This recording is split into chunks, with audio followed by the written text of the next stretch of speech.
ವಿಚಾರಗಳು ಕೊಡ್ತಾ ಇದ್ದಾರೆ. ಅದ್ರ ವಿರೋಧ ಪ್ರತಿಪಕ್ಷ ಬಿಜೆಪಿ ಒಟ್ಟಾಗಿ ಹೋಗ್ಬೇಕು, ಹೋರಾಟ ಈಗ ತಪ್ಪೆ ತಗೊಂಡು ಬಾರಿಸ್ಕೊಂಡು ಬೀದಿಗೆ ಹೋಗ್ತಾ ಇದ್ದಾರೆ. ಸರಿನಾ ಅನ್ನೋ ಮಾತನ್ನ ನಿಮ್ಮ ಪಕ್ಷದ ನಾಯಕರು ಹೇಳಿದ್ದಾರೆ. ಬೀದಿ ಬಂದು ಕೈ ಮಿಲಾಯಿಸುವ ಅಂತ ಹೋಗ್ತಾ ಇದ್ದಾರೆ ನಮ್ಮ ಪಾರ್ಟಿಯಲ್ಲಿ ಬಂದು ಸ್ಥಿತಿಗೆ. ಇಷ್ಟಿನ ಪಕ್ಷ ಬಿಜೆಪಿ ಸದಾನಂದಗೌಡರು ನಿನ್ನೆ ಹೇಳಿದರೆ ಹಿರಿಯರು ಮಾಜಿ ಮುಖ್ಯಮಂತ್ರಿಗಳು ಅವ್ರ ಬಗ್ಗೆ ನಮಗೆ ಗೌರವ ಇದೆ. ಇದನ್ನ ಎಲ್ಲರೂ ಅರ್ಥ ಮಾಡ್ಕೊಳ್ಬೇಕು. ಬೀದಿಲಿ ತಮಟೆ ಹೊಡಿತಾ ಹೋಗಿರೋದು ಅವರು ನಾಗರಾಬ ಬರ್ತಾರೆ ಅನಗತ್ಯವಾಗಿ ಗೊಂದಲ ಸೃಷ್ಟಿ ಮಾಡಿ ಟೀಕೆ ಮಾಡಿ ಅದಕ್ಕೋಸ್ಕರ ಹೇಳಿದರೆ ಅಂತ ಹಿರಿಯರ ಬಗ್ಗೆ ನಿನ್ನೆ ಹಗುರವಾಗಿ ನಾಲಿಗೆ ಹರಿಬಿಟ್ಟು ಮಾತಾಡಿದ್ರೆ ಇದು ಸಹಿಸಲ್ಲ ಅಂತ ಅದಕ್ಕೋಸ್ಕರ ನಾವು ಒಟ್ಟಾಗಿ ಸೇರ್ತಾ ಇದ್ವಿ. ಇವತ್ತು 30 ಜನ ಏನು ಕುಡುಮಲೆ ಗಣೇಶ ದರ್ಶನ ಪಡೆದು ಮೈಸೂರಲ್ಲಿ 35 ಜನ ಆಗ್ತೀವಿ. 35 ಇನ್ನೂ ಬರ್ತಾ ಇದ್ದಾರೆ. ಇನ್ನೂ 4 ಜನ ಈಗ ಬರ್ತಾ ಇದ್ದಾರೆ. ಆಂಧ್ರ ಇದ್ದಾರೆ. ಈಗ ಇನ್ನೊಂದು 10 ನಿಮಿಷಕ್ಕೆ ಬರ್ತಾರೆ. ನಾನು ಇಂಥ ಹರುಕು ಬಾಯಿ ಹೊಲಸು ಬಾಯಿ ಒಂದು ಕಡೆ ಮಠಾಧೀಶರು ಟೀಕೆ ಮಾಡ್ತಾರೆ. ರಾಷ್ಟ್ರೀಯ ನಾಯಕರು ನಿನ್ನೆ ನರೇಂದ್ರ ಮೋದಿಗೆ ಸಲಹೆ ಕೊಡೋ ದೊಡ್ಡ ಮನುಷ್ಯ ಆಗ್ಬಿಟ್ಟೆ ನೀನು. ನಿನ್ ಕೊಡುಗೆ ಏನು? ಯಾಕೆ ನಾವೆಲ್ಲ ಮೌನವಾದಿವಿ ಅಂತಲ್ಲ. ನಾವು ಹೇಳ್ತಾ ಇದೀವಿ ರಾಜ್ಯದ ಅಧ್ಯಕ್ಷರು ಮಾತಾಡಕ್ಕಾಗಲ್ಲ.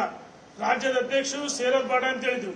ಯಡಿಯೂರಪ್ಪನವರು ಇದಕ್ಕೆ ಒಪ್ಪಿಗೆ ಇಲ್ಲ. ಆದ್ರೆ ನಾವುಗಳು ಅನಿವಾರ್ಯವಾಗಿ ಇದು ಬೀದಿ ಬರ್ತಾ ಇದೆ, ಇದು ನಿಲ್ಲಬೇಕಂತ ಹೇಳಿ ಒಟ್ಟಾಗಿ ಹೊರಟಿದ್ವಿ. ಯಾರನ್ನು ಮೆಚ್ಚೋಕ್ಕೋಸ್ಕರ ಅಲ್ಲ, ಯಾರ ವಿರುದ್ಧನಲ್ಲ. ಪಕ್ಷ ತಾಯಿ ಸಮಾನ, ಸಂಘಟನೆ ತಾಯಿ ಸಮಾನ, ಯಡಿಯೂರಪ್ಪನವ್ರ ತಂದೆ ಸಮಾನ. ನಮ್ಮನ್ನೆಲ್ಲ ರಾಜಕೀಯ ಬೆಳೆಸಿದರು, ಯಡಿಯೂರಪ್ಪನವ್ರು ಬೆಳೆಸಿದ್ದಾರೆ. ಇವರು ಯಡಿಯೂರಪ್ಪನವರಿಂದ ಬೆಳೆದು ಕೊಂಡು ಹೋದ ಅಂತ ಹೇಳಲ್ಲ.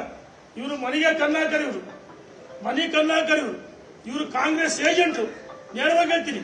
ನಾನು ಇನ್ನೊಂದು ಸವಾಲು ಹಾಕ್ತೀನಿ. ನೀವು ಯಾರು ರಾಷ್ಟ್ರೀಯ ನಾಯಕರ ಹೆಸರು ಹೇಳ್ತಿಲ್ಲ, ರಾಜ್ಯದ ಜನಕ್ಕೆ ಅನುಮಾನ ಬರುತ್ತೆ. ಇದನ್ನು ಸ್ಪಷ್ಟೀಕರಣ ಮಾಡಬೇಕು. ಮತ್ತು ಪ್ರಹ್ಲಾದ್ ಜೋಶಿ, ಶೋಭಾ ಕರಂದ್ಲಾಜೆ ಹೋಗಿದ್ದು ಆ ವಕ್ಫ್ ಧರಣಿ ಕೂತಾಗ ಹೋಗಿದ್ರು ಅಷ್ಟೇ. ಅವರನ್ನು ಪ್ರಶ್ನೆ ಮಾಡಕ್ಕೆ ಮಟ್ಟಕ್ಕೆ ಬಂದಿರಿ. ನಮಗೆ ಅವ್ರ ಬೆಂಬಲ ಇದೆ. ರಾಜ್ಯ ಜನ ಅವ್ರ ಬಗ್ಗೆ ಏನ್ ತಿಳ್ಕೊಂತಾರೆ? ಕೇಂದ್ರ ಸಚಿವರ ಬಗ್ಗೆ ಇನ್ನು ಮುಂದೆ ಸರಿಯಲ್ಲ. ಬದಲಾವಣೆ 3 ತಂಡ ಪ್ರವಾಸ ಹೊರಟಿಲ್ವಾ?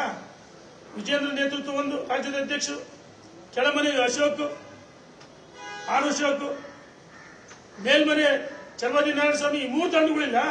3 ತಂಡಗಳಲ್ಲಿ ಕೇಂದ್ರ ಸಚಿವರುಗಳು, ಮಾಜಿ ಮುಖ್ಯಮಂತ್ರಿಗಳು ಎಲ್ಲರೂ ಅದಾರೆ. ನಾವೆಲ್ಲರೂ ಅದೀವಿ. ನಿನ್ನೆ ಉದ್ದೇಶ ಏನಿದೆ? ಹಿಟ್ಲರ, ಸದ್ದಾಂ ಹುಸೇನ, ಒಂದಿದ್ದು ಸದ್ದಾಂ ಹುಸೇನ್ ಅಂತ ಮಾಡ್ತೀವಿ, ಸರಿಯಲ್ಲ. ಇವತ್ತು ನಾವು ಹೇಳ್ತಾ ಇದೀವಿ, ಇನ್ನು ಮುಂದೆ ಇದೇ ರೀತಿ ಆದ್ರೆ ನಾವೆಲ್ಲ ಕಡೆ ಪಕ್ಷದ ಪರವಾಗಿ ಓಡಾಟ ಮಾಡ್ತೀವಿ. ವಿಜೇಂದ್ರ ಅವರ ಕೈ ಬಲಪಡಿಸ್ತೀವಿ. ಹಾಗಾಗಿ ನಮ್ಮ ಉದ್ದೇಶ ಏನಣ್ಣ, ತಮಟೆ ತಡ್ಕೊಂಡು ಹೊಡ್ಕೊಂತ ಹೋಗ್ತೀವಿ. ನಿನ್ನೆ ಪಾಪ ಸರಿಯಾಗಿ ಕೊಡ ಸದಾನಗೌಡರು ಮಾತಾಡಿದ ತಕ್ಷಣ ಬ್ಲಾಕ್ ಮೇಲ್ ರಾಜಕಾರಣ, ನಿಮ್ಮ ಬಿಚ್ಚಿಡ್ತೀನಿ. ಏನ್ ಬಿಚ್ಚಿಡ್ತೀಯಪ್ಪ ನೀನು? ಬಿಚ್ಚಿಡು ನೋಡೋಣ. ಏನ ಆಟ ಆಡ್ತೀನಿ ನೀನು? ಹುಷಾರ್ ಅಂತ ಹೇಳಕ್ ಇಚ್ಛೆ ಪಡ್ತೀನಿ. ಏನ್ ಬ್ಲಾಕ್ ಮೇಲ್ ಮಾಡ್ತಾ ಇದೀಯ ಎಲ್ಲರಿಗೂ? ಸದಾನಗೌಡರು ಮಾತಾಡಿದ ತಕ್ಷಣ ಬಿಚ್ಚಿಡ್ತೀನಿ, ಅವ್ರ ಕುಟುಂಬಸ್ಥರು ಬಿಚ್ಚಿಡ್ತೀನಿ, ನಾವು ಬಿಚ್ಚಿಡ್ತೀನಿ. ನಿನ್ ಏನೇನಿದೆ ಅಂತ ಹೇಳಿ ಅವ್ರು ಹೇಳ್ತಲ್ಲ, ಕಾಂಗ್ರೆಸ್ ಒಂದು ಪತ್ರ ಕೊಟ್ಟಲ್ಲ ಅಂತ ಹೇಳ್ತಲ್ಲ. ಬಾಳ ಸರ್ ಪತ್ರ ಕೊಟ್ಟಲ್ಲ ನಿಜ. ನಿಮ್ಮ ಮಸಾಲಾ ಜೈರಂಸ ಆಗಮಿಸ್ತಾರೆ. ಪತ್ರ ಕೊಟ್ಟಲ್ಲ ನಿಜ. ಅದು ಒಳ ಒಪ್ಪಂದಿದೆಯಲ್ಲ. ನಿನ್ನ ಕಾಂಗ್ರೆಸ್ ಸುಪಾರಿ ಕೊಡಿದಾರೆ ಬಿಜೆಪಿ ಮುಗಿಸ್ ಅಂತ ಹೇಳಿ. ಹಂಗ ಕಾಂಗ್ರೆಸ್ ಏಜೆಂಟ್ ಅಂತ ನೇರವಾಗಿ ಹೇಳ್ತೀವಿ. ಪತ್ರ ಕೊಡದೇ ಇರ್ಬೋದು, ಒಳ ವ್ಯವಹಾರಗಳು ನಮ್ಗೆಲ್ಲವೂ ಗೊತ್ತಿದೆ. ಇದು ಸರಿಯಲ್ಲ ಅಂತ ಹೇಳಿ ಎಚ್ಚರಿಕೆಯನ್ನು ಕೊಡ್ತಾ ಇದೀವಿ. ಯಾರು ಕೊಟ್ಟಿದ್ದಾರೆ ಸುಪಾರಿ ಸರ್? ಕಾಂಗ್ರೆಸ್ ಅಲ್ಲಿ ಯಾರು ಸುಪಾರಿ ಕೊಟ್ಟಿದ್ದಾರೆ? ಸೋನಿಯಾ ಗಾಂಧಿ, ರಾಹುಲ್ ಗಾಂಧಿ ಸುಪಾರಿ ಕೊಡಿದಾರೆ.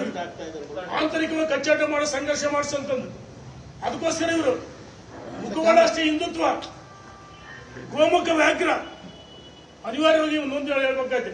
ನಮಗೆ ರಾಜ್ಯದ ಮತದಾರ ಕ್ಷಮೆ, ಪ್ರಜ್ಞಾವಂತ ಮತದಾರ ಕ್ಷಮೆ ಕೇಳ್ತೀವಿ ಮತ್ತು ಕಾರ್ಯಕರ್ತರು, ಮುಖಂಡರು ಕ್ಷಮೆ ಕೇಳ್ತೀವಿ. ನಾವು ಒಟ್ಟಾಗಿ ಒಂದಾಗಬೇಕು. ಕಾಂಗ್ರೆಸ್ ವಿರುದ್ಧ ಹೋರಾಟ ಇರಬೇಕು. ಬೀದಿಲಿ, ದಾರಿ ಬೀದಿಲಿ ರೀತಿ ಸಂಘರ್ಷ ಮಾಡಿ ಪಕ್ಷಕ್ಕೆ ಮುಜುಗರಾಗತಕ್ಕಂಥ ಕೆಲಸ ಮಾಡಿದ್ರೆ, ಮುಲಾಜಿಲಿಂದ ಉಚ್ಚಾಟನೆ ಮಾಡಿದ್ರೆ ಪಕ್ಷಕ್ಕೆ ಗೌರವ ಬರುತ್ತೆ. ಭಾರತೀಯ ಜನತಾ ಪಾರ್ಟಿ ಶಿಸ್ತಿಗೆ ಮತ್ತೊಂದು ಪಕ್ಷ ಅಂತ ಎಲ್ಲರಿಗೂ ಗೌರವ ಇದೆ. ಧನ್ಯವಾದ. ಅಲಪ್ತರ್ ಮಾತಾಡ್ತಾರೆ. ಒಂದ್ ನಿಮಿಷ. ನಾವು ಹೇಳಿದೇನು, ದೇವರ ದರ್ಶನವನ್ನು ಪಡೆದು ಲೋಕ ಕಲ್ಯಾಣಕ್ಕೆ ಒಳ್ಳೇದಾಗ್ಲಿ, ಪಕ್ಷಕ್ಕೆ ಒಳ್ಳೇದಾಗ್ಲಿ ಅಂತೇಳಿ ಈ ರೀತಿ ದೇವರ ದರ್ಶನ ಕೊಟ್ಟಿದ್ವಿ. ಪರ್ಯಾಯ ಸಭೆಗಳು ಮಾಡ್ತಾ ಇಲ್ಲ ನಾವು. ಪರ್ಯಾಯ ಸಭೆ ಅಲ್ಲ ನೋಡಿ.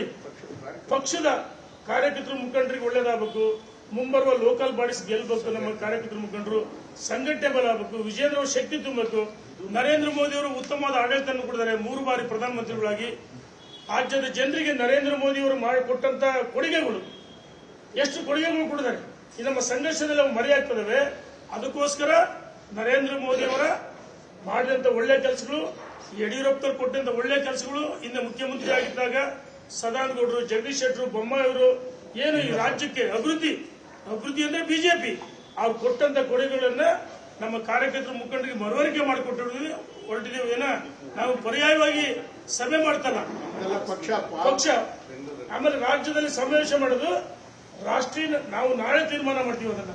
ರಾಷ್ಟ್ರೀಯ ನಾಯಕರು ಅವರನ್ನು ಆಹ್ವಾನ ಮಾಡ್ತೀವಿ ಅಷ್ಟೇ. ಇನ್ನೊಂದು ಪರ್ಯಾಯವಾಗಿ ಯಾವುದೂ ಇಲ್ಲ. ರಾಜ್ಯ ನಾಯಕರು ಎಲ್ಲರ ಜೊತೆ ಮಾತಾಡ್ತೀವಿ.